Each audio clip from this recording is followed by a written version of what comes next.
ये गारंटी शब्द इस चुनाव में लाया कौन? वही लेकर के आए जो इन सब बातों का विरोध करते थे। हाँ। और हमने तो लेकर के आए। सबसे पहले तो मैं आपका धन्यवाद देना चाहूंगा देश न्यूज का कि उसने 4 जून के परिणाम आपके पैनल में दिखा दिए हैं। इंडिया गठबंधन दिखाई दे रहा है, एनडीए और बीजेपी खत्म हो चुकी है, यही परिणाम आने वाले हैं। ये आपके पैनल से दिख रहा है कि आपका अब रुझान भाजपा या एनडीए की तरफ नहीं है। उनसे प्रतिक्रिया लेना भी आप उचित नहीं समझते, उनकी गारंटी फेल हो चुकी है। उसके लिए बहुत बहुत धन्यवाद। दूसरी बात, जो भारतीय जनता पार्टी कहती है, भाजपा के नेता कहते हैं 1 नेशन 1 इलेक्शन, 1 नेशन 1 राशन। कुछ कारणों से बीजेपी प्रवक्ता आ नहीं पाए हैं, हमने उनको भी बुलवाया था, लेकिन मनीष भाई बहुत सारे कारण रहेंगे। अभी 4 जून के बाद बहुत सारे कारण रहेंगे जो गारंटी फेल होने के और इनके नेताओं के फेल होने के। जैसे जब पहले चरण के चुनाव हुए तो पहले चरण और दूसरे चरण के बाद इनके भारतीय जनता पार्टी के मध्य प्रदेश के अध्यक्ष वीडी शर्मा जी ने कम वोटिंग होने के बहाने बताए ना, गर्मी हो गई, शादियां आ गई और भी बहुत सारे कारण बनाए। वैसे ही बहुत सारे कारण आपको वो गिना सकते हैं अपने फेलियर के लिए। तो मैं वो बात कह रहा था कि 1 नेशन 1 इलेक्शन, 1 नेशन 1 राशन और एक विधान एक संविधान, वो सब जो बातें भारतीय जनता पार्टी के लोग करते थे, वो दिल्ली को पूर्ण राज्य का दर्जा क्यों नहीं दिलाना चाहते? क्या वो 1 नेशन और 1 स्टेट नहीं हो रही है बात कि जैसे सारे प्रांत है वैसे ही दिल्ली भी होना चाहिए? इस बात की पहल तो भारतीय जनता पार्टी को करनी चाहिए थी और लगातार भारतीय जनता पार्टी इस बात का विरोध कर रही थी। तो 10 पॉइंट जो है उसमें तो एक महत्वपूर्ण पॉइंट जो है भारतीय जनता पार्टी। यस भारती जी, मैं 1 मिनट रोकना चाहूंगा। जिस प्रकार से उसको केंद्र शासित प्रदेश बनाया, क्या वहां पर डेवलपमेंट नहीं हुए? डेवलपमेंट तो हो रहा है ना, पर पूर्ण राज्य क्यों? देखिए, पूर्ण राज्य में बहुत सारी रुकावटें हैं। एक सबसे बड़ी बात जो आम आदमी पार्टी जिस स्लोगन के साथ आई, भ्रष्टाचार मुक्त करने के लिए, और भ्रष्टाचार मुक्त करने में पुलिस एक अहम योगदान करती है। जो बेटर पुलिसिंग होती है वो एक बड़ा अहम योगदान करता है किसी भी चीज की तफ्तीश के लिए, किसी भी चीज की जांच के लिए, किसी को पकड़ने के लिए, किसी के इंटरोगेशन करने के लिए। ये सब चीजें पुलिस का काम है, ये आम कोई डिपार्टमेंट नहीं कर सकता। और जांच की भी, जब जो डिपार्टमेंट आम आदमी पार्टी की सरकार के पास थे वो भी केंद्र शासन ने लगातार छीनने का काम किया। ट्रांसफर नहीं कर सकते, पोस्टिंग नहीं कर सकते, तो कैसे सजा देंगे आप किसी भ्रष्ट अधिकारी को या ना मानने वाले अधिकारी को जो गैर जिम्मेदार है जनता के प्रति? उसको सजा कैसे देंगे आप? लेकिन क्या तो ये सारी चीजें तो ट्रांसफर पोस्टिंग नहीं कर पा रहे हैं, क्या इसलिए पूर्ण राज्य की मांग की जा रही है कि ट्रांसफर पोस्टिंग करें? इसके अलावा भी कई मानक होते हैं विकास के। देखिए, जिस प्रकार से दिल्ली का विकास हुआ है वो ना सिर्फ देश के लिए एक हमने देखा मॉडल बनकर उभरा है, बल्कि पूरी दुनिया देख रही है कि दिल्ली में किस प्रकार से विकास हुआ है। क्या पूर्ण राज्य अगर नहीं होता तो भी विकास होता, और है तो भी विकास होता? क्योंकि वहां पर पूरी मशीनरी बैठी रहती है, वहां पर प्राइम मिनिस्टर बैठे रहते हैं, पूरी केंद्र सरकार वहां पर बैठी है, तो विकास तो हो ही रहा है। मनीष भाई, आपकी बात से मैं पूरी तरह सहमत हूं, लेकिन जो आम आदमी को समझ में आता है, जो सरल भाषा में, वो भाषा मैंने बताई, और मुझे लगता है आप मेरी इस भाषा से सहमत होंगे, उदाहरण से भी सहमत होंगे। अगर आपने जो उदाहरण दिया, मैं अगर उस बात को करूं कि भोपाल राजधानी है, या मुख्यमंत्री बैठते हैं, राज्यपाल बैठते हैं, तो यह जिला कलेक्टर की आवश्यकता क्या है?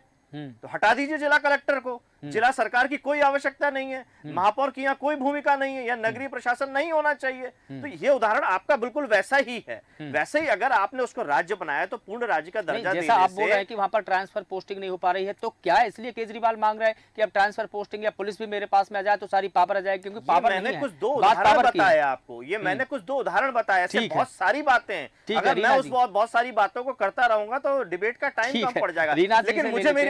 लेकिन मनीष भाई, मुझे मेरी बात तो पूरी आ जाती है। बिल्कुल।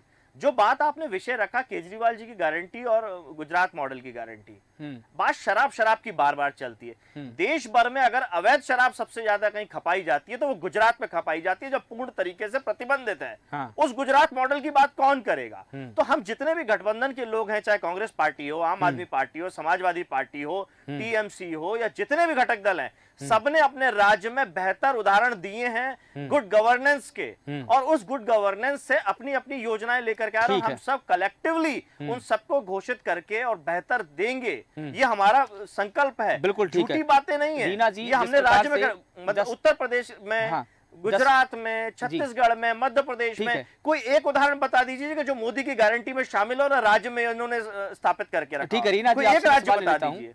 आपके पहले दो सवालों पे आना चाहूंगा जो आपने आम आदमी पार्टी और हमारे कांग्रेस पार्टी के साथी से करी थी। आपने आम आदमी पार्टी के साथी से सवाल पूछा कि रोजगार कहां से आएंगे। आप मुझे बताइए, अग्निवीर योजना जो सेना में युवा जाते थे वो संविदा नियुक्ति कर दी इन्होंने, हर जगह तो कॉन्ट्रैक्ट बेसिस पे। मेरी बात मुझे होने जाने दीजिए। World class multi speciality hospital, मैं आपके सवाल का जवाब दूंगा, पर पहले मुझे बात पूरी हो जाने दीजिए। कुछ मेरी इच्छा भी होगी जवाब देने की, वो भी आ जाने दीजिए दर्शकों के बीच में। आपने रेलवे की नौकरियां कब से नहीं देखी?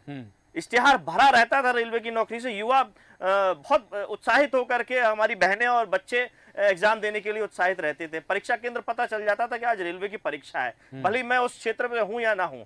LIC की परीक्षाएं होती थी, रेलवे की होती थी, बैंक की होती थी, SSC की होती थी। ये सब रोजगार कहां गए? कैसे भर्ती हो रही है रोजगार? तो रोजगार तो खाली पड़े हुए हैं, सारे विभाग खाली पड़े हैं। इसमें आरक्षण खत्म करने की जो हम बात करते हैं, SC ST OBC का, माइनॉरिटीज का और अन्य लोगों का, सबका आरक्षण खत्म ऐसे ही तो हो रहा है।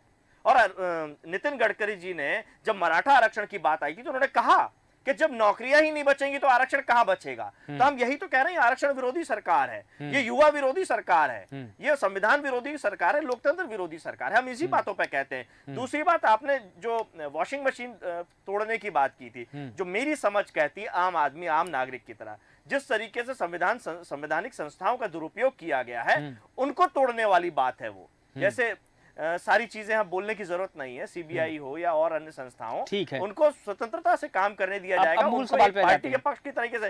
वो वॉशिंग मशीन मुझे लगता है तोड़ने की उन्होंने बात की। तीसरी बात, आपने जो सवाल मुझसे किया, बेहतर स्वास्थ्य व्यवस्थाएं कैसे होंगी, क्या अभी आपने आयुष्मान योजना से उसकी तुलना करी?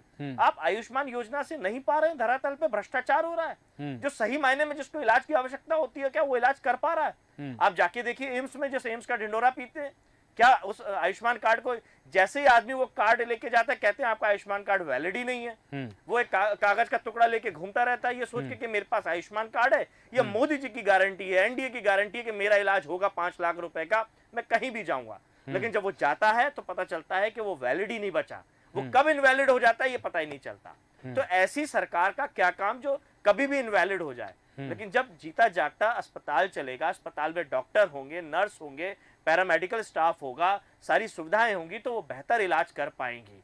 और जो छोटे मोटे इलाज की जरूरत होती है, सर्दी खांसी की, बुखार की, जिसमें BP चेक करना है, डायबिटीज है या नहीं है, छोटी गोली, वो छोटे अस्पतालों से दूरी हो सकती है। तो ये मोहल्ला क्लिनिक उसके लिए बेहतर कारगर होता है। उसके लिए BP नपवाने के लिए हमारे बुजुर्ग बड़े अस्पताल में रोज चक्कर काटे, भीड़ का हिस्सा बने, बेहतर है वो मोहल्ले में ही सुविधाएं हो जाए। BP की कौन सी दवाई खानी है, डायबिटीज की कौन सी खानी है, सादा बुखार, गर्म बुखार, ये सब चीजें सुविधाएं अगर मोहल्ले में मिलेंगी तो बेहतर इलाज होगा। दूसरी बात, हमने देखा मध्य प्रदेश की राजधानी में 1250 जयप्रकाश जी के नाम पे वो अस्पताल है, वो बड़ा VIPओं के बीच में, उसके IAS मंत्री, मुख्यमंत्री और भारतीय जनता पार्टी के कार्यालय और मुख्यमंत्री के आवास के बीच में भी वो अस्पताल है। लेकिन जिला कलेक्टर ने अभी कुछ दिन पहले वहां पे छापा मारा तो पता चला ना वो अस्पताल में डॉक्टर सही समय पे आ रहा है, ना वहां पे कोई सुविधाएं हैं, सारी व्यवस्थाएं भंग हैं, जो दवाइयां हैं वो एक्सपायरी डेट की निकल चुकी है। तो ये हाल मध्य प्रदेश की राजधानी में है, वहां पे है जहां सारे VIP रहते हैं और एकमात्र जिला अस्पताल है,